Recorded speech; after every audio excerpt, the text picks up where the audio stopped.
Some folks don't want you to believe in God because they care about your soul.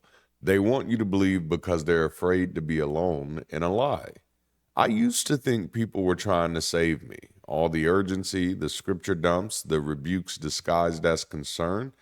I used to believe it was love, but now I understand something far more human, something far more revealing. When people react violently to your non-belief, when they start calling you names, sending you threats, guilt tripping you with concern, or telling you you're going to see one day, that's not evangelism. That's not conviction. That's panic. They're not trying to rescue you, they're trying to rescue themselves from the quiet doubts they've kept buried under years of sermons and shame.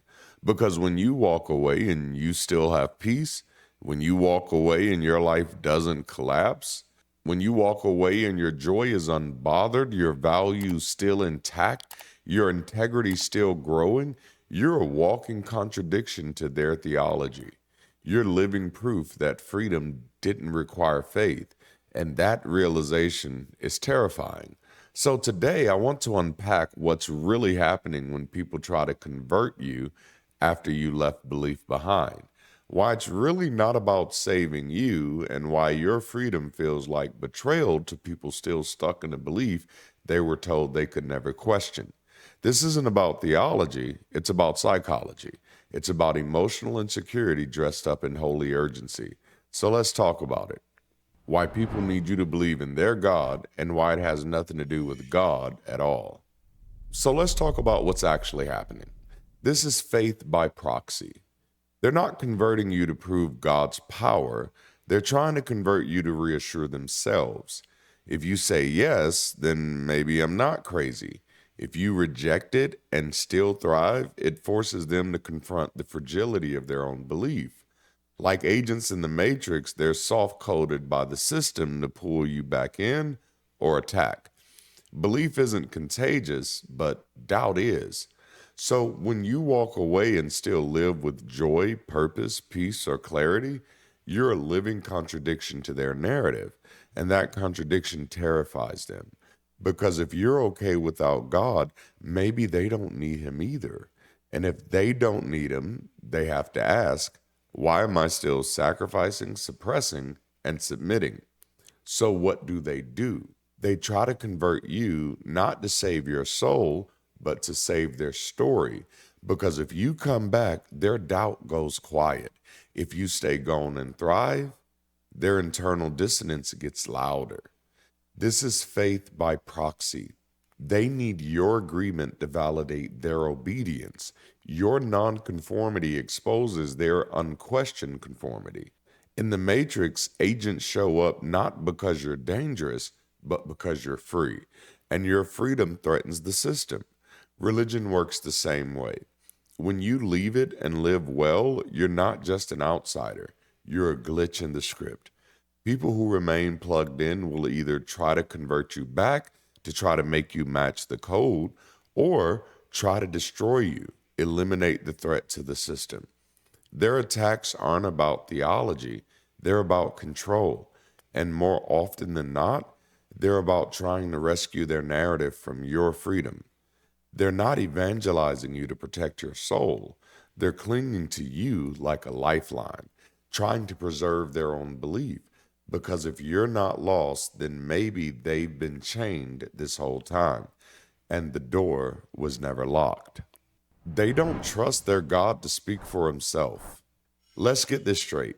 If someone genuinely believes in an all powerful, all knowing, world creating deity, why are they in your DMs trying to do PR for the Almighty? Why are they forwarding you scripture like divine bill collectors?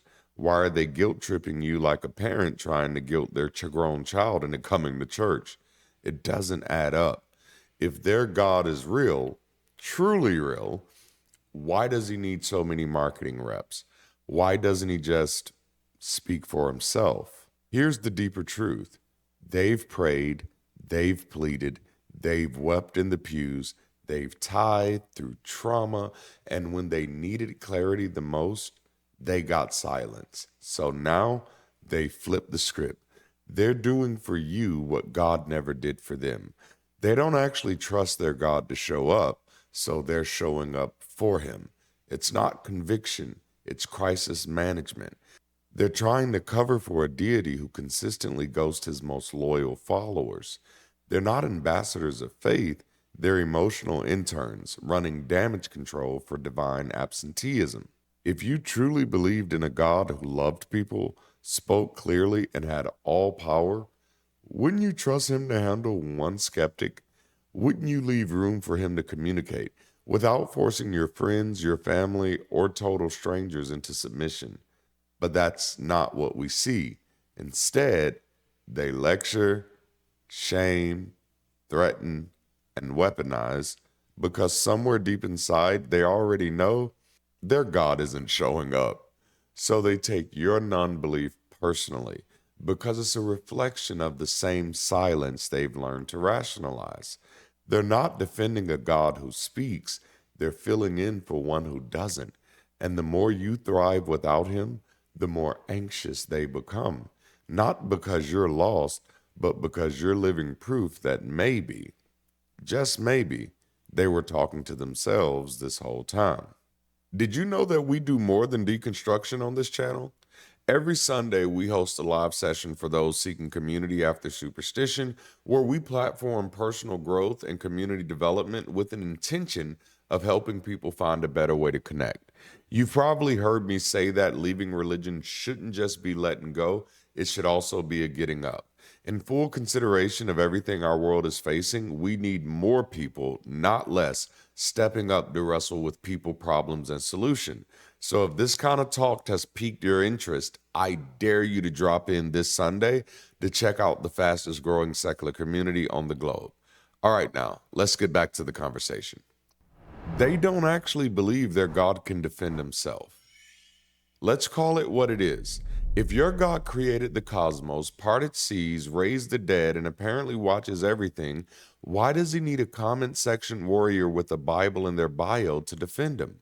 Why does an all-powerful being need you to jump into my DMs, start a debate, or call down threats like you're God's customer service manager? What's actually going on? This impulse to argue, scold, or go full spiritual MMA in a conversation, it reveals a deep insecurity under the surface. If I don't say something, maybe God won't. If I don't punish you, maybe you'll get away with this. If I don't defend him, maybe there's no one there to do it. They're not operating from confidence, they're operating from compensation. They know, even if they can't admit it, that their God hasn't shown up in power, in presence, or in clarity. So now they're filling the gap with aggression.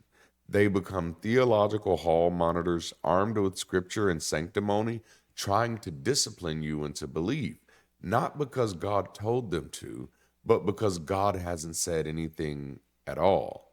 Let's put it in plain language. If your God needs defending from my doubt, that's not a deity. That's a delusion with low self-esteem. If your God can't handle a question without you jumping in to rescue him, maybe you're not defending God. You're defending your own discomfort with the silence that's followed you through your prayers, your pain, and your pursuit of answers. You don't need to be God's bodyguard. And frankly, if he's real, he wouldn't need one. So they're not protecting God from blasphemy. They're protecting themselves from uncertainty. Every time someone rushes to defend God's honor, they're subconsciously wrestling with the possibility that he may not be defending anything because he isn't there. So no, they're not bold ambassadors of heaven. They're anxious interns covering for an invisible boss, trying to silence your skepticism before it echoes back on their own. They need you to validate their reality. Let's get to the real offense. It's not that you left the faith, it's that you left and you're still thriving. You're not supposed to have joy without Jesus. You're not supposed to have peace without prayer. You're not supposed to feel whole after walking away from the only truth. But you do, and that breaks the spell. In many religious spaces, especially high control environments, conformity isn't rooted in love, it's rooted in survival logic. If we all believe the same thing, no one has to confront the fear that we're wrong. So when you walk away and you're not broken, bitter, or begging to return, you don't just break a rule, you break the illusion. You become a living contradiction to the fear-based narrative they've used to stay in line. If I ever leave, my life will fall apart. But your life didn't fall apart. It got louder, clearer, and freer. You didn't collapse, you elevated. And that makes you dangerous because now they have to reckon with the question they've been avoiding. What if we didn't need this either? Your peace without their God feels like betrayal to the system that convinced them they'd fall without him. It's not just that you left, it's that you've got receipts. They can't tolerate your freedom because it reveals their fear. They can't stomach your joy because it exposes their justification.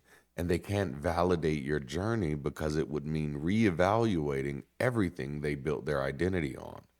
They don't need you to believe because they care about your soul. They need you to believe because they're afraid to be alone in their doubt. Your existence outside the system is more triggering than any argument you could ever make because you're not just questioning the faith. You're living proof that the fear was never necessary. And in the end, you're not the problem. You're the possibility they're afraid to face. So no, they're not trying to save your soul. They're trying to save their storyline.